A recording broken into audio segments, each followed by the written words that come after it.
What is going on, Retro Bowl Universe?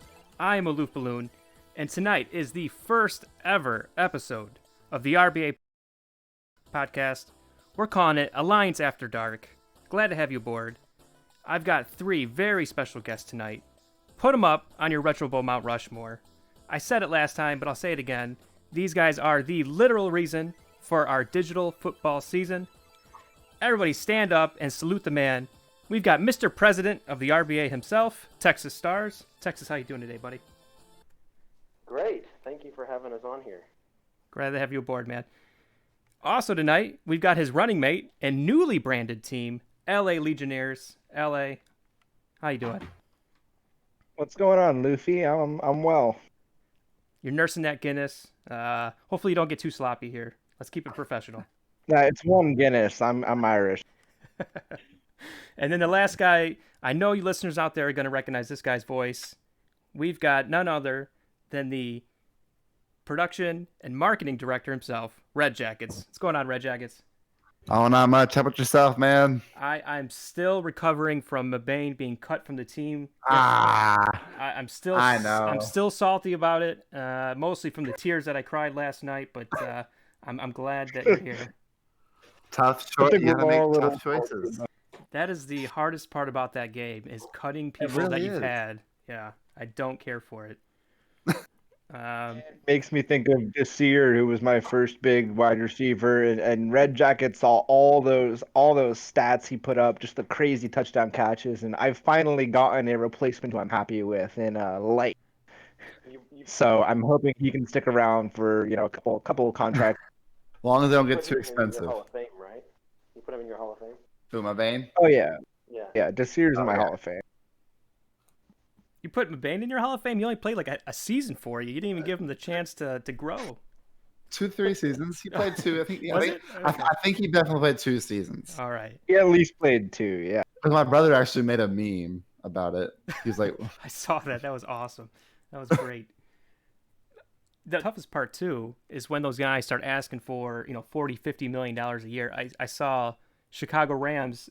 He's got his quarterback, Dahl, who's probably the greatest quarterback of our league, asking for $50 million now. $50 million. yeah, that's crazy. Faces the RBA. Dahl has to, he gets paid.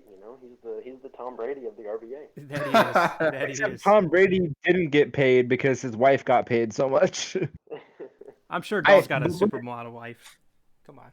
But in all seriousness, I when you're looking at guys who, if we're gonna ever make a Hall of Fame for the RBA, which I'd really like to do, I think Dahl is your number one gold jacket, without a doubt. I don't think there's anybody else we could put there. Oh, could you imagine us doing like like you said, like a Hall of Fame? That would be awesome. Then like every year we could have like inductions and stuff. That would be awesome. But, yeah, and we do it by positions. We're still getting guys who might not be normally recognized, but who still have like put up. Will do that. That is a great idea. I will pass that along to the stats. Yeah, because people like Dahl, Sealer, and Mabane, they definitely got to be in there. You like how he got Sealer in there? You see how he snuck that in there? He couldn't. Yeah, and Mabane, He's like, he really. But like, it would be cool to reward guys who've kept players around for 3 or 4 contracts when they start to get more expensive, and it's like, hey, How much you're hardware does Steeler have? How much None. what? How much hardware does Steeler have? What do you mean hardware? Oh boy, here we go. No champions. He's got no all alliance teams. Like, Wow, man. Okay. Biggest thing with that is I don't submit them. That's my own fault. This podcast is taking a dark turn here. All right, well. Well, here's the interesting thing about Sealer is he's only got 1 year left on his $26 million contract. Yeah, that's when it's time to let him go. You can't pay those wide receivers more than like 30 mil. That's nuts. We'll see. I don't know yet. You got to do it like the Rams and just sign them until they retire. That's what I'm trying to do. No, but you can't be very careful what you do about signing guys, because I was watching a video of Entz and he overthought. I apologize if he's listening. He overthought this play. He was trying to sign this really top tier quarterback. He had a average quarterback at best. He thought he was reading the cap space correctly, cut his quarterback, went to go sign the new quarterback, which was superior, and figured out that his cap space was all jacked up. So he ended up having to get rid of like 2 or 3 different guys just to sign this quarterback. So don't make that mistake. I just re-signed my number 1 wide receiver who made the second All-Alliance team. I re-signed him to $30 million for 2 years. You know, Light has to make it somewhere, if only for his 74-yard touchdown reception, and that ball was only throwing like 15 yards, so he hoofed it all the way to the house, man. Right, like, you know, you get those one, like you have to get that one player that's really good, and you're good. Yeah, I mean, for me, that's probably one of my D linemen, and he's been on my team since I think the second season, so he's in his 5th year right now with us, but he's just been going off recently. So how are you guys doing in your sack challenges? I was just gonna say, speaking of D linemen, yeah, let's talk about that. I've got 2 sacks for the whole season. I don't think I'm gonna make it. I gotta look. Let me look really quickly. I'm at 4 right now. I think I accidentally released. Well, okay, that's not bad. I released one of my players, and I think I didn't get a sack, so I think I'm down a few. So I'm at no sacks, but he's been getting a lot of like tackles that are like resulting in punts because I've been reading the pop-ups in the game. Like he hasn't gotten sacks, but he's gotten a lot of like tackles that have resulted in punts and stuff. So I'm hoping that he can turn up the heat and get some sacks in the second half of the season. I've been unlucky with interceptions and sacks recently. So that's one thing I want to talk to Retro Bull about because I've gotten a ton of fumbles, and your defense, there's no stats for fumbles. Your defense, like it says so and so, caused or returned a fumble or something like that, and it doesn't show up in their player stats. There are stats for forced fumbles. I think it just shows up on no. It only shows up for offensive players when they give up a fumble. Yeah, exactly. I haven't seen any like fumble recoveries or forced fumbles on D. Is it not at the end of the game? I don't think so. I mean, if it shows it there, it doesn't show it in their player stats. Right, which would make more sense. Yeah. So speaking of something like that, where New York Pickles came out with a community challenge, which I think is awesome, and I look forward to seeing more of those. How does something like that, were you guys giving New York Pickles just like autonomy to do whatever you wanted, or like you guys sit down and kind of talk about it? I mean, how did you guys come to that? So we kind of wanted to. We were toying around with changing some of the league scheduling, possibly instead of 1 week. And one of the things that we wanted to do if we did that, or one of the drawbacks is a lot of people love the 1 week. They love busting out all their games and then watching kind of the standings go through. And we feel like that they would be super bored if they had to wait 2 weeks instead of 1. So one thing I started to introduce now, because we still have people who do that. I think Goose finished his entire season on Friday, which was that's 2 weeks in a row that he's been done like submission night.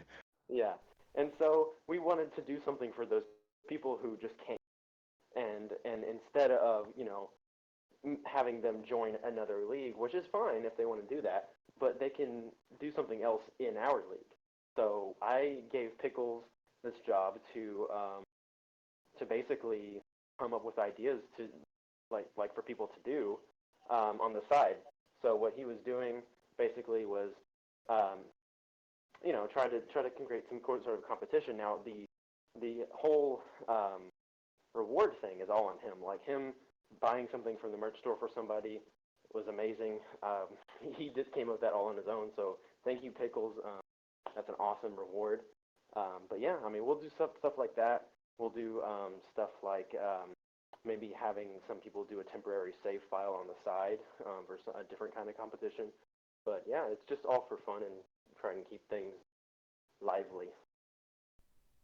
Definitely. And what I want to see, if I could put into something right now, is a fantasy league. I would love to do like, I know we kind of talked about this before, but instead of just like the teams, you actually draft the players themselves, and so you kind of can track another team's player, like Dahl. Like I could draft Dahl, let's say, and we treat it just as if Dahl was playing on a Sunday in the NFL, and I could take his stats and use it as my player. I think that would be awesome if we could do something like that. it probably gets tricky because not everyone's got a quarterback, a wide receiver, a running back, but if we could figure out a way to Yeah, do it. so I'll jump in here and talk briefly about that. And that it's a good idea, and we're definitely exploring it. I think a lot of the issue with that is even if a guy has quarterbacks and wide receivers, there are a lot of guys who ask, do I have to submit stats? And that's where we run into issues. Is with the NFL, True. every player's stats are tracked and official, and True. every player. And you're not going to get that in a league like this, even with half the guys. And that's where I see us running into issues with the fantasy league, although we've talked about it and we're considering it. We're also talking about maybe running an NFL fantasy league or two on the side if guys are I think interested. that is definitely going to happen. Pickles, that was his first act as being a coordinator. He is going to start a NFL fantasy league for us. Ah, sweet. I mean, as So, long as it's looking forward to unpaid, that. I'm broke. And as long as the I think NFL it comes will be. back, right? I mean, shit. Yeah, Ooh, that hurt. absolutely. That hurt. That's painful. Well, it's coming back in Texas. They just announced today that sports will be reopening back up May 31st. So Yeah, but that doesn't fucking matter when you look at like if every other state, like the NFL is an organization, they will decide whether or not they run games, and I hope they right. even if But I it's mean, with like no youth spectators leagues and stuff. are available to do it now, and I think that the MLB was considering running one of its two leagues in Texas and having all the teams play at the same stadium at the new baseball stadium here in Arlington. I'd heard But they were looking apparently, at that in Arizona too. And that's cool and everything, but I'm a huge, and I apologize if you guys aren't, but I'm a huge LeBron slappy, and the fact that he's not going to win a championship now because of this damn thing, because they were well on their way, that just chaps my ass right there. I wanted to see him win in LA, and it's not going to happen now. Not anymore. Yeah. I don't follow basketball enough to really like. I know LeBron is good and arguably the best of all time, but I'm an OG person in terms of I don't think you can ever best Jordan. And I don't really follow enough basketball to know the stats, but I think just looking at like when they played, I think Jordan's just a better player for his era. This coming from a guy that lives in Boston? Whoa! All right, okay, all right. I'm surprised. I over, but who am I really? I'm not going to put LeBron over him. I mean, Larry Bird was good, but he's not Michael Jordan. Michael Jordan is, it's like you can look at NFL quarterbacks and you can argue all you want, and the reality is Tom Brady is the best NFL quarterback. I don't care where you live. 6 rings. It's that simple. And behind him, I'd put Dan Marino, Joe Montana, Drew Brees. Probably my top 4, and Peyton Manning, of course. So probably my top 5 NFL quarterbacks right there. I forget about Peyton Manning because I hate him so much. I just kind of discount him a lot. But but I don't think anybody's going to argue about half the names on that list. I can't because I physically don't know them that well. Too young. Well, I mean, if we could go down this rabbit hole, but I mean, if you look at Tom Brady's teams versus Peyton Manning's, I don't know. I feel like I'm not going to argue, but I'm not going to argue that maybe Brady had a great supporting cast, and that's a big part of it. But also just the will to win and the will to come out of the gate at 40 something and play like the best games of your career. Like that's not on the team. That's entirely on Brady just saying I'm going to be the best damn quarterback in this league. I don't care how old I am. And working his ass off for that. I think there's something to be said for that. And he definitely had a better equipment manager. You have to give the Patriots that. Their equipment manager is just top notch. You can't find a better one than that.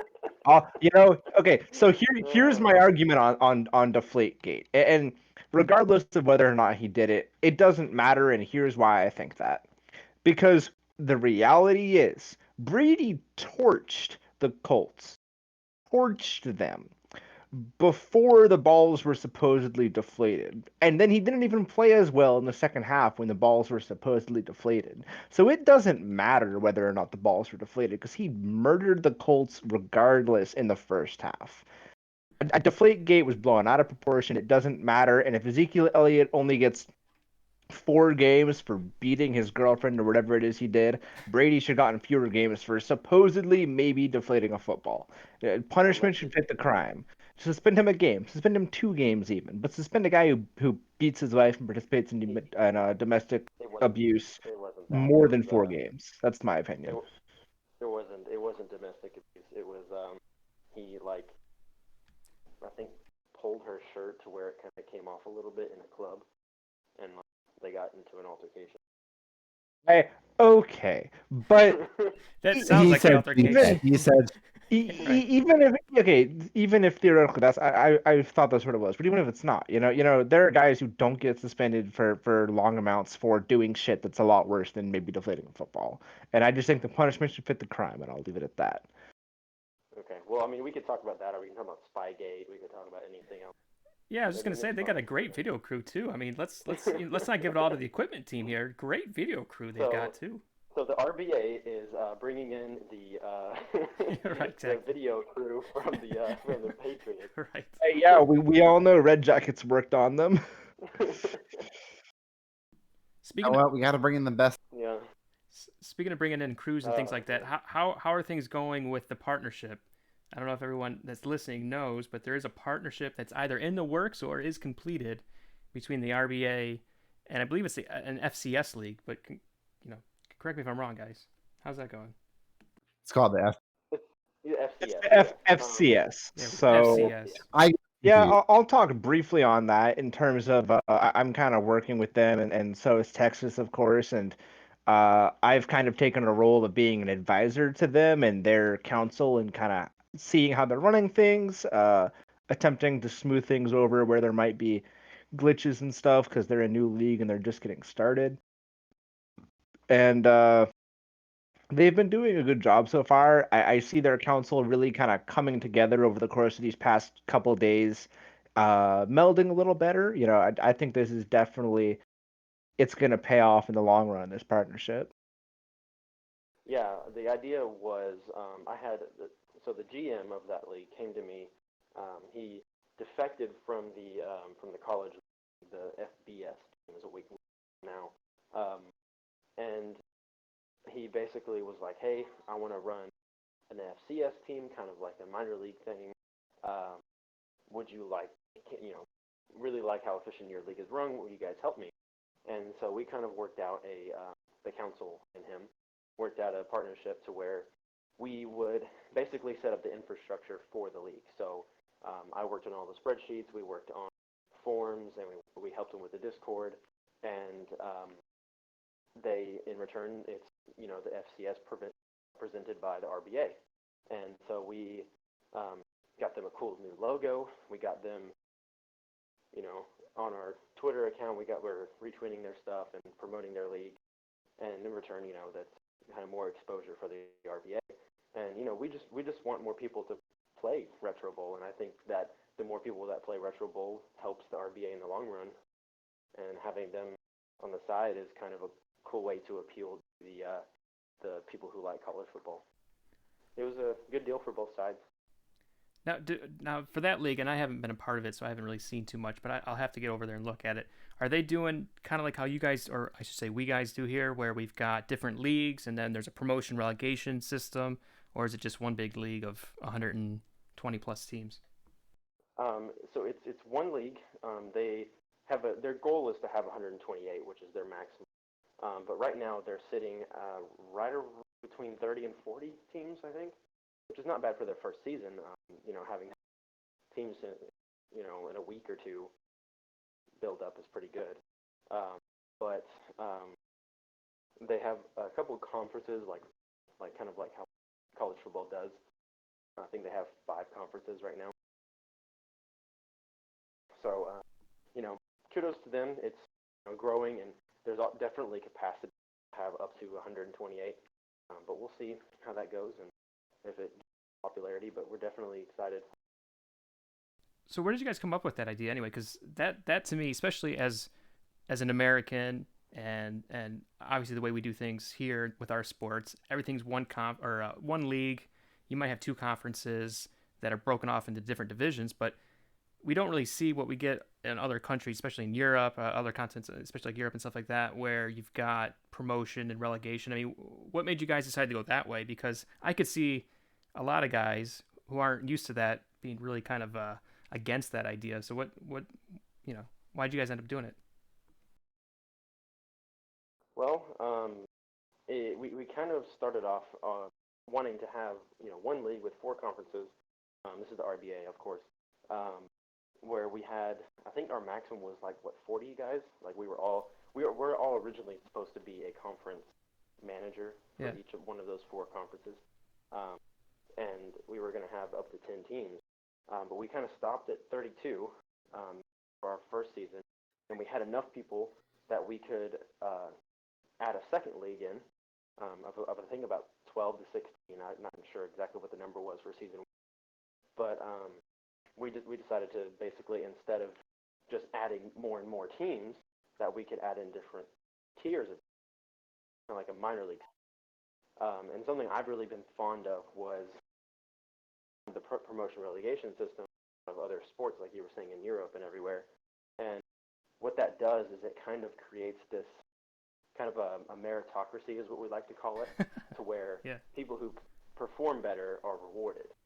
So it's kind of created this instinctive competition kind of that surrounds everything. So, it's a lot more fun for people who aren't just at the top. They could be in the bottom, they could be in the middle, and they're all playing for something throughout the entire season. What I like about it too is obviously there is no nepotism going on in the RBA, because as I understand it, guys jump in if I'm wrong, but Texas, you're the only council member still in the Premier League, right? The other guys have no offense, dropped. I just no. Whoa. If I'm wrong, tell me. I don't think I'm wrong. Three of us are currently in the Premier League, I I'm way believe, off. and Two of us. Two of us, yeah. Me. I should have been in Premier. Yeah, well, and so is Gladiators and Champions? I forgot if he did. Yes. So if that's the case, it's me and Texas who are currently in Premier, and I'm the only one of the four council members who has managed to remain in Premier, and we will all say we don't know how it happened. No, Texas slipped for a little bit. Yeah, but just in terms of, I was definitely the worst person of the four of us when this league started, and I'd made all the jokes about I'm gonna get relegated first, and somehow managed to hold on. But no, only one of the original five council members and one of the current four council members has managed to stay in the Premier League this entire time, and I'm probably going to get relegated sooner rather than later. So this is interesting right here. So Wolfpack started at 288. That was his total. And I'm trying to find out what his season 5 was. Worse than that, I think. Really? Yeah. I think just I've gotten worse about as he's kind of as Retro Bowl has tweaked the defenses and made them a little tighter. I'm having more trouble, finding open guys. I have more teams blitzing me, so I'm getting sacked more often and just not able to get those big PDs like I used to put up. Although I did put up a 71 PD, I think, in last week's stream against the Alcoholic Pandas in my game. You can check that out when you have a spare minute. That was a fun game, but I also lost the first game I've ever lost in the Retro Bowl Alliance last week as well, and that one stings a little bit for sure. Do any of you guys play on an iPad or any kind of tablet? Because I've got a new theory that the guys that are playing on tablets have a distinct advantage because they got a bigger screen, they got a wider field of vision, and my thumb is always constantly selecting a damn running play when I meant to do a pass play. I don't think you get that with those tablets. So do any of you guys use tablets to play this game? No, I don't. But I got something for you. You can slide, like, press your thumb down and slide back at anywhere on the screen, and it will throw a pass. You don't have to select the quarterback. All right. Well, there you go. You got a little inside track now. I got to start playing with that. So, okay. Yeah, so I started doing that because I was holding my phone with one hand while I was playing, and I couldn't always reach the quarterback. So I kind of did one a little bit behind him and maybe above him, and yeah, it still worked. So I actually do it in front of my quarterback. I usually put my finger about where the offensive line is and then draw back because I try to go for those deep balls, and that gives me, it's easier to get that arc to go really deep without moving my finger off the screen. well, maybe that's why he gets sacked all the time. Can't see him. He gets sacked all the time because I constantly try for long plays, and then I mean, Aloof, you made the joke in one of my streams that I let my quarterback get hit every single play, and it's pretty accurate. He holds on to the last possible second almost every play, trying to make those long balls happen. Yeah, I hope you got some kind of like protection plan, some kind of like, team insurance, Cobra insurance, something, because that poor So bastard. my insurance says he's getting traded after this season if I don't find a good free agent. There you go. Oh, I, wow. I'll, I'll say it now because I've been saying it for multiple seasons, and I got a really bad free agent QB offering this season, or he'd already be gone. So I'm gonna try to, sell him right at like during the draft. For the pick up a QB, and then take the extra coaching credits I have and pick up pick up a QB with those extra coaching credits in free agency, and maybe use that first round pick on a D lineman or a D back. It took me about 3 seasons on I have another save I use. I had a quarterback, top stamina, top accuracy, top strength, and I was always throwing interceptions. And I'm like, this quarterback sucks. So then I signed another quarterback, basically same exact stats, still threw interceptions. I'm like, all right, it's not the quarterbacks, it's me. I suck. And so that's Yeah. It's absolutely me. His stamina, accuracy, and strength are all like maxed out. It's absolutely me. Um, but just at this point, I'm getting rid of him for cap reasons more than anything else. All right. So I did have a couple questions for you guys that I wrote down, trying to be professional like Tampa here. So I'm a big history buff. I love to learn about how events got started. Can you guys tell me how you got started with the RBA? Whose idea was it? And how each of you came to this league? Alrighty. So ultimately, this was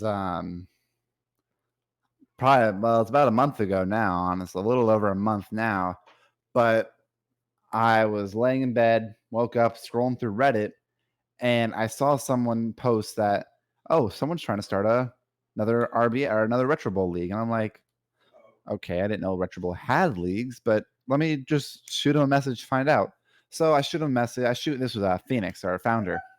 I shot him a message. We kind of just talked back and forth together for a little while. He's like, "Oh, what team you want?" I was like, just give me the Red Jackets." He had already made that team name, so I was like, you know what? I'll try this. I tried it. I fell in love with it. We just in the planning phase of it, and then we were in this giant Twitter group chat. I met everyone else, and then he was like, "So who wants to be a commissioner? Who wants to be a commissioner?" So I was like, "Sure, I'll be a commissioner," and all ended up in a chat together, and that was pretty much it. That was all she wrote. It was that's honestly how I got in. I was laying in bed, saw it on Reddit. Yeah, sure. So I'd been playing Retro Bowl for about a month before I ever went on any of the social media for it. I'd just been playing on my own, having a good time. And then I found out and then I went on Twitter and looked at the Retro Bowl official Twitter, and he had just retweeted the tweet from Phoenix saying he was looking to start the Retro Bowl Alliance. And I figured because Retro Bowl retweeted it that it was an official league. And so I messaged Phoenix, and he was like, "Hey, I'm getting some guys together trying to start this thing." And I was like, "Oh, you're not affiliated with Retro Bowl?" And he goes, "No, I'm not affiliated with Retro Bowl." And he was like, "Well, you're one of the first guys. Do you want to help out, get this thing going?" And I was like, "Sure, why not? I'm stuck at home. I got nothing else to do, and this looks like it'll be fun." So after that, yeah, we all got thrown into a Twitter group chat, and then eventually strong-armed Phoenix into letting us use Discord, which he's agreed was the better move in the long run anyways. And I think we'd all agreed that this league is able to do everything that it does because we're on Discord. So really quickly, shout out to Discord, sponsor us, give me money, please. We want it. I'm trying here. Merch. Buy some merch. There you go. Yeah, guys, so really quickly then, I'll plug Red Jackets has made some really awesome Retro Bowl Alliance merchandise. As soon as I get my next paycheck, I'm gonna go and drop some money on it. I'm super excited. We all should be. It's all really good looking stuff. We get a decent chunk of it, but we definitely have the money back to help fund the RBA. But we definitely we haven't crazily inflated the prices or anything. Don't worry about that. But no, go check out our merch store. You can find it on our website, rballiance.net. So check that out. I want to throw something in too real fast for merch. It's a work in progress, but I'm thinking about doing jerseys for your players. So if you want to get a custom jersey for your players, hit me up. Let me know what number you want, name, and your team name, and what color T-shirt you want. We'll get it all worked out. Yeah, Mabane. That's awesome. R.I.P. Mabane, doll. I get him a Bane T-shirt. Kind of the same story. I kind of just saw it on Twitter, and said that I wanted to join, and so we kind of got roped in since we were kind of the first people. We kind of got roped into being commissioner. Started off our group chat, and we had a lot of good ideas coming in there, and it kind of just, that's where the whole RBA concept came up, was in those Twitter group chats. So we kind of got the Discord set up and started running. I was originally recruited to some of the spreadsheet stuff, so I did that, and once it was set and kind of didn't be tweaked anymore, I kind of just started to take over a little bit more of a leadership position in the council, and just how we today. It's great stuff, guys. Yeah, I don't play any mobile games. Just saw it on the Google store. It was actually a featured app. Downloaded it and haven't looked back since. I'm loving this, and it's been a lot of fun. The biggest thing that I wanted to talk to you guys though about is the future. I mean, we can talk about how this thing got started, where we're at. That's all great stuff. But I'm always really interested also in kind of where we're going. I know Red Jackets, you were saying you've got some stuff in the pipeline for merchandise. What other kinds of things are you guys working on that you could share about the future of this league? I know we got partnerships now. We're in the middle of a podcast. We've got videos. A lot more guys are getting involved. But do you guys have any, as a council, do you guys have any goals or things that you're looking at improvement-wise for the future? So I think there's a couple of things we're looking at, but I think our primary thing right now is, we have a really good product and we have a really good community that's built up here, and we want to keep, this community going as long as we can. So we're looking at, how do we extend the longevity of the RBA, which I know isn't, sexy and cool and all that, but it's like we don't want 2021 to roll around and the RBA be a distant memory. We want to keep this thing rolling for all you guys, because I don't know about the rest of you guys, but I'm thoroughly enjoying my time here and plan to stay as long as I can. Yeah, so just looking at maybe sexier things, stuff that you guys actually want to hear me say. We're looking at maybe expanding the league schedule to 2 weeks, like Texas talked about earlier. Bringing in one-shot events and stuff where people can maybe get recognition for their running game or playing without a quarterback or other kinds of things that maybe you wouldn't do normally when just trying to get the maximum point differential possible. And just we're finding ways to keep you guys interested, getting more guys involved on streams, just constantly recruiting new people because we really want to have this community grow as much as we can. That's a big thing, is like we have a lot of guys who are really active right now, and thank all of you so much for being active and being excited about the RBA, because I know we are, but we're just trying to get more people kind of in that boat where we can. Yeah, so and I know we have recently got Skull Gaming involved. So I'm gonna say big YouTuber in consideration of this league. He's a big YouTuber. So we definitely, like I said, with what Legionnaires said, is we want to keep this going as long as possible. We're gonna do everything in our power to make sure it's interesting. So whether or not the future stays in Retro Bowl, if he decides Retro Bowl is not what, if we decide Retro Bowl is just not doing it for us anymore, we're going to shake it up. We're going to find something new because we want to keep this going, keep this as fresh as possible. something new. So I know you guys play. I don't know Texas if you play, but I know Red Jackets and Legionnaires play Grand Theft Auto. I still got to go out there and download it. Is that still free, or did I miss the boat on that? No, it's free for a couple more days. I don't remember what. Aloof, what I would do is go to Epic Games Store tonight and just, add it to your account. You don't necessarily need to download it tonight, but just add it to your account so you're safe on that end. But, yeah, the Retro Bowl Alliance may have started with Retro Bowl, and, we want to keep this kind of league thing in Retro Bowl going as long as we can, but we might expand to kind of a general gaming community in terms of like we play X, Y, and Z together and whatever.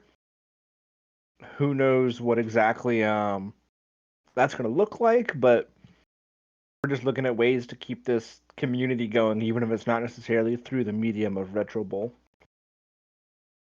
Yeah. So, like I said, yeah. Ultimately, if because I know he's been talking about either doing a sequel to Retro Bowl or just kind of dropping it.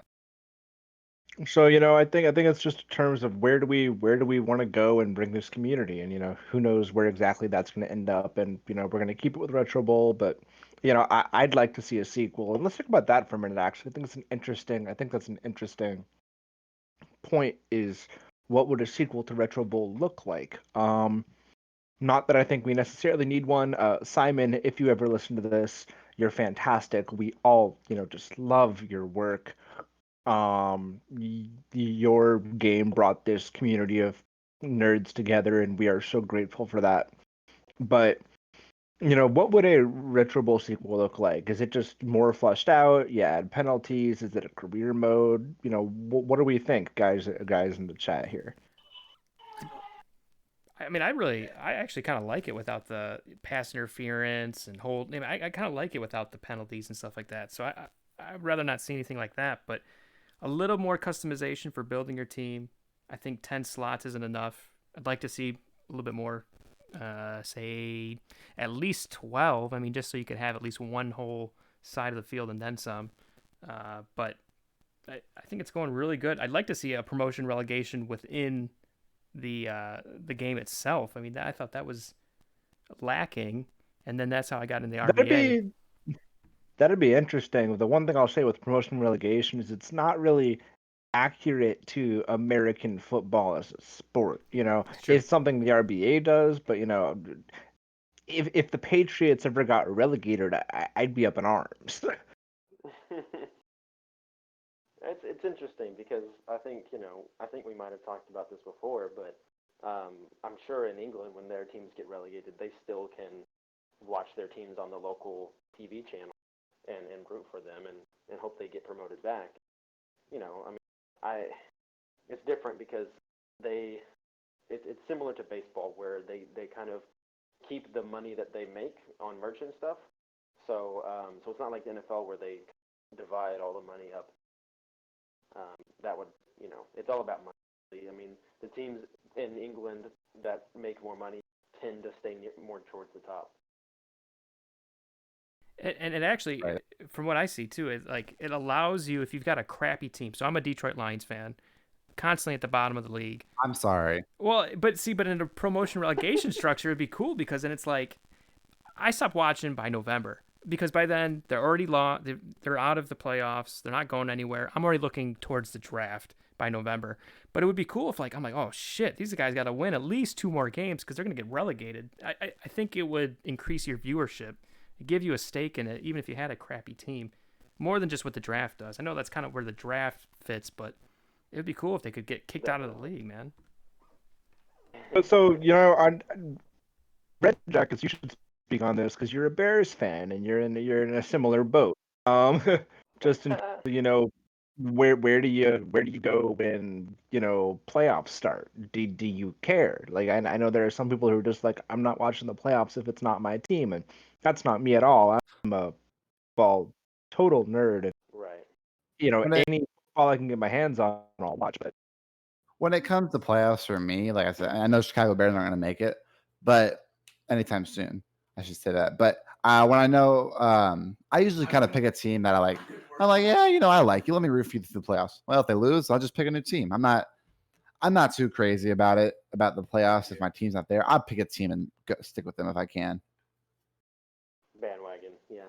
Like this past season, it was the Titans. Well, I mean, I hey, was rooting that's for the what you Titans. do. Like, I do that. Like, I'm a Broncos fan, and honestly, in the last few years, What? we haven't really done much. So, I always pick one team on the side of, AFC, NFC to root for in the playoffs. What's that like to not root for your team in the playoffs? I don't I know. don't know. Tell me in February. Hey, I'm also a Chiefs fan. I got another 10 years for me to worry about it. Oh, okay, yeah. If you pick the top two teams, and one of them's bound to be in it, right? How are you a Broncos fan when you've got two legitimately decent teams in your home state? Not just one, but two. Are you really going to call the Cowboys decent? Are they? There's a lot of love hate on the Cowboys. There's some diehard fans, and those are the ones that kind of turn everybody off. I'm young enough to where I don't remember any of their past glories. So it was kind of I picked the Broncos to follow Tim Tebow, but once they got Peyton Manning, I was like, well, I guess I'll stick with the Broncos. And so I've kind of been with them since about 2010. Yeah. But the Texans, no one except for people who are from Houston go for the Texans. Honestly. Wow, I'm surprised to hear that. Okay. Well, okay. Yeah, So even people in South Texas go for the Cowboys, not the Texans. and Dallas is decent relative to what I have to see every Sunday, maybe Monday night. So that's what I mean That's by fair. by decent. Frustrating. It's definitely frustrating. I mean, I would consider myself still like a fan, and that's kind of goes along with the AFC NFC. That's kind of how I try to keep it. So, but if they play each other, I'm definitely a fan over them. All right, boys, we are right up against it. So any parting thoughts? Anything you want to shout out? Anything going on? Open mic. Yeah, Nah, I think I'm good. I think I'm all set. Go ahead. I was just going to say, I'm going to quickly plug our Patreon. You can find it on our website. If you don't want to buy merch and this may be a little too much for you, donate to the Patreon. Keep the RBA going. I know even a small donation really. Go ahead, Tex. Yes. So thank you for adding that in. There we have merch. We have the Patreon. So I know we just expanded our staff out, and we have I think about 15 to 16 people now working on various things within the RBA. And I want to give them a shout out because they're volunteering their time to help this run, to help it go smoothly, and give you guys awesome content like Aloof Balloons here, who is doing the podcast for us. And like Tampa and like all the other stats guys, score guys, rules officials, events coordinators, everybody who's doing a great job is volunteering their time to do this. So for us to be able to continue to give more back to the community, do rewards and stuff like that, support is needed. It's not necessary, but if we want to keep doing these things, then we definitely would like people can help without having to donate their time. So donate $1, $2, buy yourself a sticker or a shirt or a ball cap, and it'll help support the RBA and help us continue to do what we want to do and build this community. It's all for you guys. Actually, sorry, I wanted to say this really fast. I haven't checked the Patreon in a quick minute. I just did it, and I want to give a huge shout out to the Marching Ends. They donated. They're one of our first donators, and I really appreciate that, guys. So, Marching Ends said, keep up the amazing work and incredible leadership. Y'all have created a great community and provided happiness to so. Thank you, Marching Ends. Thank you, and I think that's a good idea. We should always thank our Patreon members on our podcast so that they get a shout out. Absolutely. Yeah. It's above and beyond, the base of what we expect for this league. So, for anybody to go above and beyond for us is really, we appreciate it so much. It helps keep the RBA running. And thanks, Marching Ends, for, donating money when we know that you don't really have the time to donate because we've asked you more than once to. Yes. So also, I want to point something out that I didn't get to earlier. The RBA is like a duck sitting on a pond. We're really calm on the top, our leadership is, but on the bottom, our feet are always moving. We're always coming up with new ideas. It's never stopping. I know these two guys can vouch for me. I never stop talking about the RBA and the things that we can do. So just because you may be getting turned off of Riftable, come back to the RBA. We're going to have more unique things for everybody to do, and a lot of fun. That is fantastic, Texas. And guys, just in that same vein of thanking our Patreon, I want to shout out to Alaskan Armor. He did a boost of our Discord channel. I know that's a big thing that really helps us out a lot too. Any kind of donations across any of these platforms, it's just going right back into this league. So I just want to give him a shout out too. That was awesome. Yeah, absolutely. Thanks for asking that. Totally. This is our second record of this podcast, and I know I mentioned it in the first one, so I'm sorry for kind of forgetting to here, but thank you a bunch for boosting us on Discord. It means a lot. All right, guys, I'm going to go ahead and wrap this thing up. Thank you very much again for taking the time out of your busy days and jumping on this with me. Definitely appreciate it. Everyone out there, Retro Bowl Alliance, have a good one, guys. Peace. Hey.